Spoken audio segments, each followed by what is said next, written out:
Aidha, nitumie fursa hii kuwashukuru sana wananchi wote wa mkoa wa Mwanza kwa kuendelea kuitikia wito wa serikali wa kuwataka kufanya kazi zao kwa amani na utulivu katika siku hii ya 9 Disemba, na wale ambao hawana majukumu mengi ambao hawana dharura kuendelea kusalia nyumbani na kuendelea kufuatilia shughuli mbalimbali kupitia televisheni na njia nyingine. Aidha, muda mfupi uliopita nimeona clip ikiwa inazunguka katika mitandao ya kijamii inayoonyesha kikundi cha wanajeshi wakiwasikiliza wananchi ambao wanatoa hoja mbalimbali.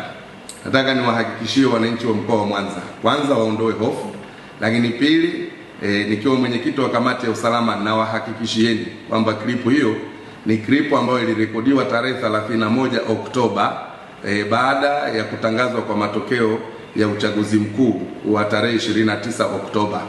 Ilikuwa ni siku 3 baada ya uchaguzi mkuu. Kwa hivi sasa na kwa hivi leo na hapa ninapozungumza nikiwa katika ofisi ya mkuu wa mkoa, saa 6:18 vyombo vyetu vya usalama vimenihakikishia, na mimi mwenyewe nimejiridhisha. Nimepita maeneo na mitaa mbalimbali nikiangalia baadhi ya wananchi wachache wakiendelea na shughuli zao, lakini hakuna mkusanyiko wowote unaoendelea na wala hakuna taharuki yoyote katika mji wetu wa Mwanza.